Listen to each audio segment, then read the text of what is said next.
Now let's talk about the endocrine stuff. And this stuff, I promise you already know it. We're just going to review it. So remember our friend antidiuretic hormone, or ADH? This came from the posterior lobe of the pituitary gland. And we've already talked lots about its stimulus pathway. So remember, the stimulus was increased solute concentration in the blood. And that was detected by those osmoreceptors.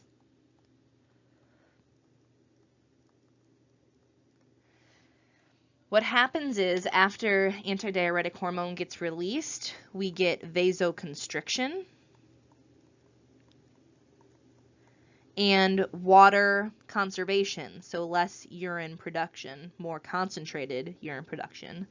And those things together lead to an increase in blood pressure by increasing total water or blood volume in the body.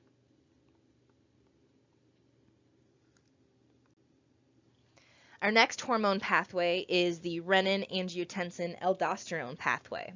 So renin is released from the kidneys in response to low blood pressure. Renin is a hormone, but it's also an enzyme. What happens is angiotensinogen. This is a plasma protein, so this came from the liver. Will get converted by renin into angiotensin 1.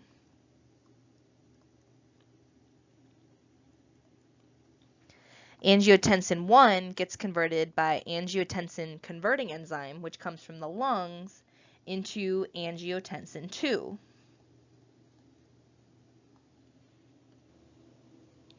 Angiotensin 2 has its own actions, which are stimulating thirst,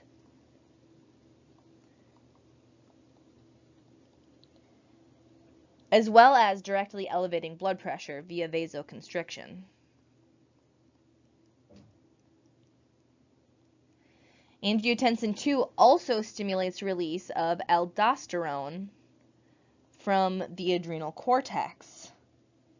Aldosterone then also leads to increased blood pressure via vasoconstriction, as well as water retention.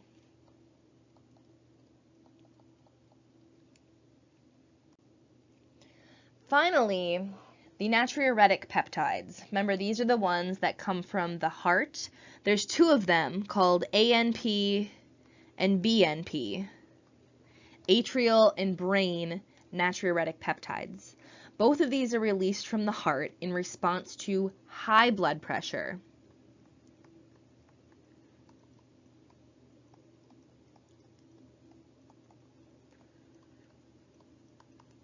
Specifically, if the heart gets stretched too much during diastole, these will get released. And so what these do is they oppose all the effects of angiotensin 2 and aldosterone. So these lead to increased secretion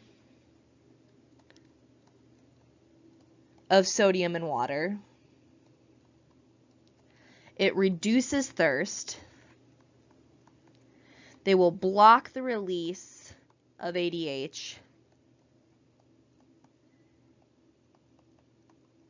And they will lead to vasodilation.